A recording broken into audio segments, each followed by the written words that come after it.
Huge game for Carbery Rangers this Sunday in Ballinascarthy at 4 p.m. when they take on county champion St. Finbarrs in their final group game of this stage of the competition. And we're delighted now to be joined by Thomas O'Rourke of Carbery Rangers to have a chat about their season to date. So welcome to the podcast, Thomas. Thanks for having me, Kieran. Like I was saying, it's the Barrs this Sunday in Bell. But both the Barrs and Ross, you're both already through to the knockout stages. So how do you approach a game like this, already knowing that you're through to the quarterfinals at worst? I suppose it's the same as any other championship game for us, really. Just you're going out with the intention of winning the game. Obviously, it's a kind of a nice comfort to have the knowledge that we are through to the next round prior to playing the game. That you're not going into a final game having to get the win. It is a bit of comfort there, but again, the only way to approach any game really is to go out and to try and win it. So yeah, that's the mindset we have going into it. And there is a carrot, I suppose, for the teams with a 100% record so far in the Premier Senior Football Championship, because we know that the top team will get a bye straight through to the semi-final. So while Ross and the Barrs, already through to the knockout stages, there is a chance, I suppose, depending on what happens in the other group with Nemo, to maybe get that top spot if the result goes Ross's way on Sunday. Yeah, I suppose again, that's not really something that's come into play for us. I suppose in the last two games against Carrigaline and Airog, we would have been fairly disappointed in conceding late goals and a few late cheap scores in both games, which has kind of affected our scoring difference fairly negatively. So I don't think we're really coming to play for getting that semi-final spot at all. I think the Barrs are probably in a very good position if in terms of scoring difference, if you're to look at the tables after the two games have been played across the board. And I think, I'm not sure how the other two groups are looking, but I think Mallow are actually in a strong position too.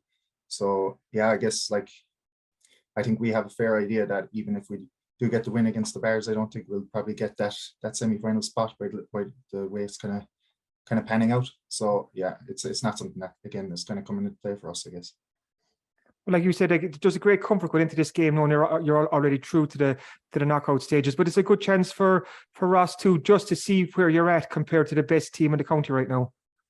Absolutely, yeah. We have massive respect for the Barrs, especially what they're after doing in the last couple of seasons. Obviously, last season they had an unbelievable run, getting to the All-Ireland semi-final.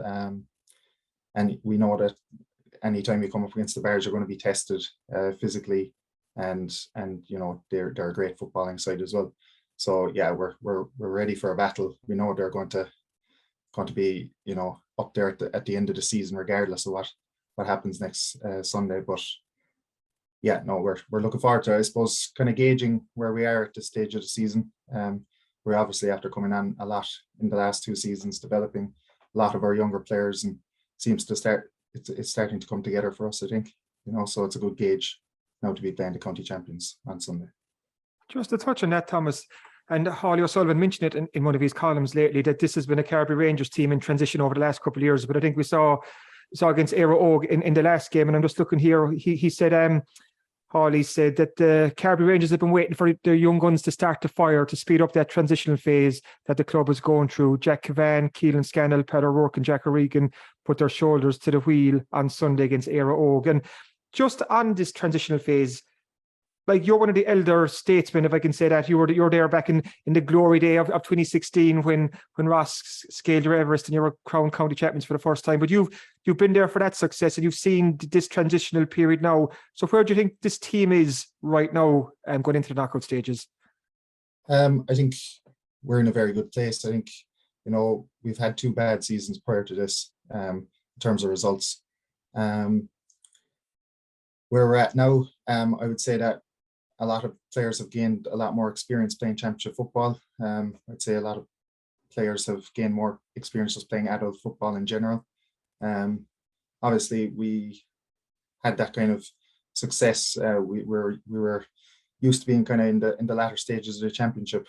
A lot of that team has since hung up their boots or moved on, and we've kind of come again with a newer kind of I suppose younger youthful panel, mainly based off of the under 21 success at West Cork level we had. So that team makes up the majority of our panel at this stage. So we have a very young panel obviously a lot of players needed to gain experience and get up to the level of things. And I think they're definitely getting there.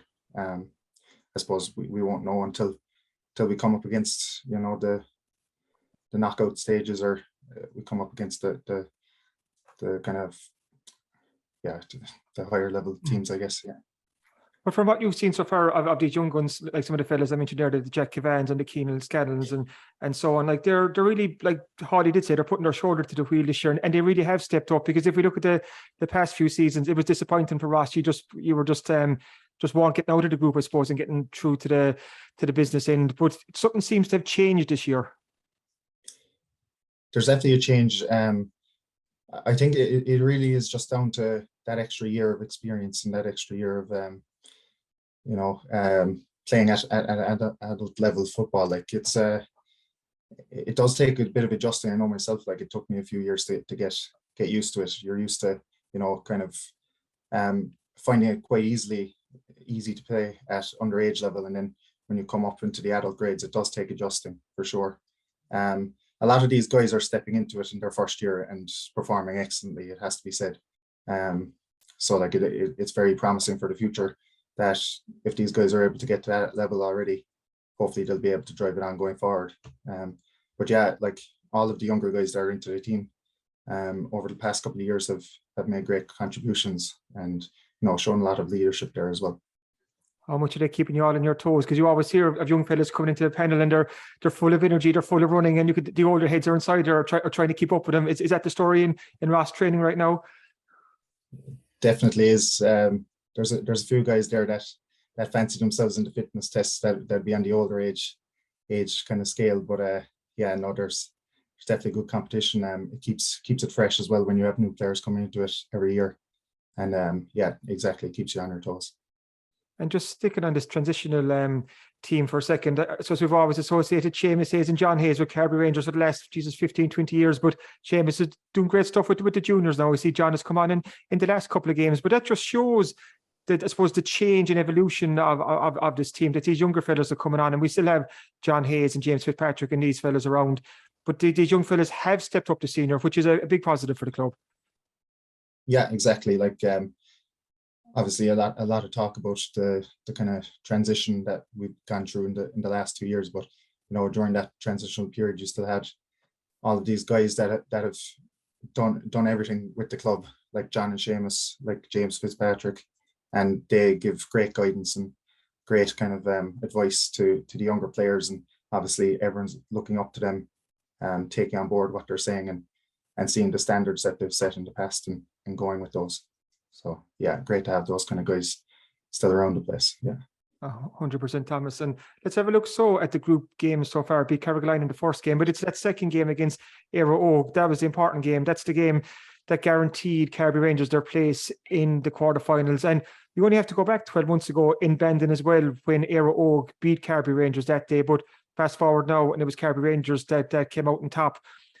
What happened in that 12 months for this turnaround? Is it what we were saying there? Is it that these young fellas have now stepped up, or is this Carbery Rangers team in general just in a better place? Yeah, I suppose, like, when we were coming into the season and we got Éire Óg in the group, we knew that this is going to be a very tough test, especially, you know, they beat us fairly well the year prior. It was, you know, a real eye opener for us, where, you know, how far off we were, I suppose, at the time.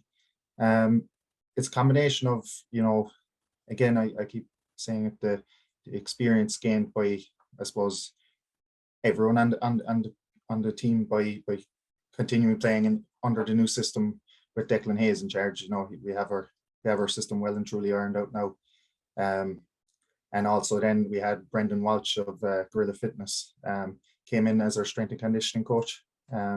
And he's done savage work with us throughout the whole season. And I think our fitness levels, if you were to compare them to last year, through the roof, you know. So that's been a major asset to us as well in the last 10 minutes of games. I think we're definitely seeing it in a lot of our games, that our fitness is definitely helping us in getting to you know, getting to wins, essentially, really. You know, it definitely helps. But we also know that that's kind of like the base minimum standard that we need if we want to be competitive in this championship, that we need to be as fit as any other team, you know. So that's probably the biggest aspect of the improvement we've seen over the last year. What was that feeling like? So the final whistle in Bandon, Carbery Rangers beat Éire Óg. You knew you were through to the quarterfinals. Back in the conversation for the big prize. Back in the business end. You know, it's been a couple of years since you've been there. Like, is it excitement? Is it relief? How would you kind of sum up being back in this stage? I would say excitement's probably a better word to use. Yeah, definitely. Like, you know, we were probably, well, personally anyway, we were spoiled kind of coming into such a good team. Coming into such a competitive team and always getting to the latter stage of the championship, and you do actually end up taking it for granted at times. Last 2 years not getting out of the group stage, that was a big incentive this year to drive it on and get back on track and get to the knockout stages was what we set out for ourselves at the start of the year. We're there now, so you know, regardless of how this Sunday goes, we're there regardless. Obviously we're going out to try beat the Bars, but there's a nice sense of excitement that we have a quarter final to look forward to. And you know, you can kind of just play freely there because there's nothing to lose at this stage for us. How have you found the last couple of years, Thomas? Like you said, like you came into that Carbery Rangers team, it was county semi-finals, county finals, then 2016 winning that county final. And I suppose when you're a young fella coming into a setup like that, like you said, like you'd almost presume or assume this is going to happen every year. Like we're going to be here at this stage of the competition, but like we all know, it just doesn't work out like that. There's always peaks and troughs for teams. So how have you kind of found the last couple of years when they weren't as successful as the previous few? I would say, like, no less enjoyable than I ever have playing football. Obviously with COVID now and the disjointed season, it did have a big impact on training and stuff like that, and you know, maybe even a very short season in 2019 and 20, but in 2020, sorry, but I don't think it's impacted the enjoyment of it. Obviously, when you lose a championship game, it's never a nice thing.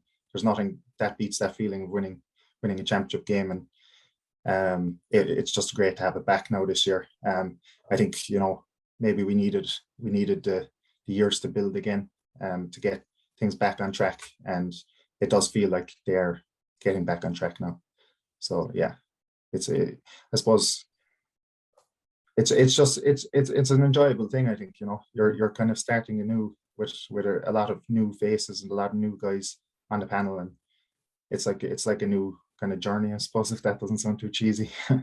Oh, no, it's a good description. And what's also good right now is that we will have a couple of West Cork teams in the business end of this competition. We know Carbery Rangers are going to be there. We know the Carbery senior football team will be there as well.